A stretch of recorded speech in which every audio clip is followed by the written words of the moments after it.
Good morning, good afternoon, or good evening, ladies and gentlemen. My name is Mr. Curtis, and today we're going to be going over the concept of beat. Now, the reason we're doing this is because in music it's really important to understand rhythm, or the way the notes go. But before you can do that, you have to understand beat, or the way the music feels speed-wise. Is it a fast piece? Is it a slow piece? Simply put, beat is the consistent feeling of weight that recurs again and again. It makes the music feel like it's flowing forwards. Anytime you're listening to some of your favorite music, those places where you feel like you want to snap or tap your toe or clap along or dance if you're so inclined, that's probably the beat, and you're probably thinking of the right thing. But thankfully, beat is much easier to demonstrate than it is to talk about and try to explain. So I've got two different examples of music for you today that are going to help demonstrate what we're talking about. Now, for our benefit, I'm going to be snapping along where the steady beat or the weighted feeling is, so that way you know what we're talking about.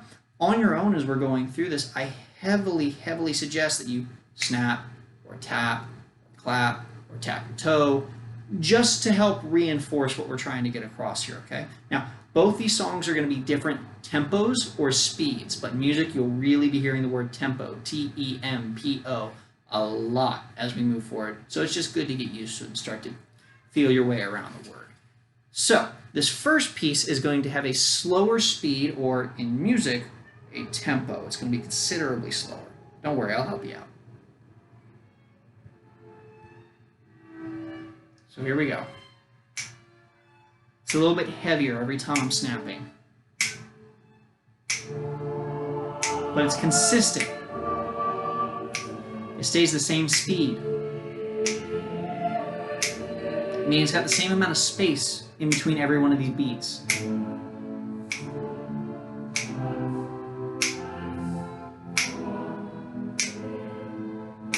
we'll stop there with that. Now, this next piece we're going to be looking at is a little bit quicker. So keep that in mind and see if you can jump on the beat a little bit faster this time. Try to keep it steady.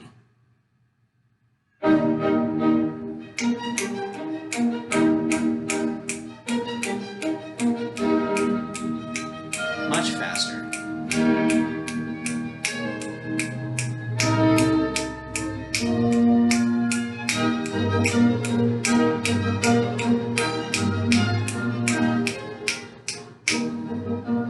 That's a good stopping place for that.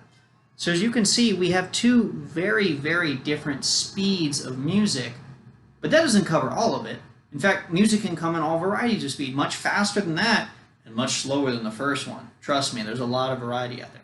Now, as musicians, we talk about these speeds in very exact terms. So in music, we often refer to, or you'll even see something like this on your music.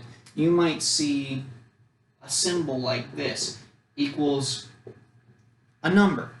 So what this means is that the BPM, or beats per minute, is equal to whatever number they put here. In this example, 60. So if the BPM, or beats per minute, is 60 beats per minute, what's that saying is if we have beats and we're just counting them, 1, 2, 3, 4, so on and so forth until we get to 60, it'll take 1 minute to do 60 of them. So the higher the number, the faster the piece. So just thinking about that, would a BPM of 120 be faster or slower than a BPM of 60? If you thought it's faster, you're correct. And on the flip side of things, if we had a BPM of maybe 40 or 40 beats per minute, would that be faster or slower than 60 beats per minute? If you thought that 40 BPM is slower than 60, you're correct because the number is lower. So a really good kind of ballpark guess for this, 60 beats per minute. There's 60 seconds in a minute.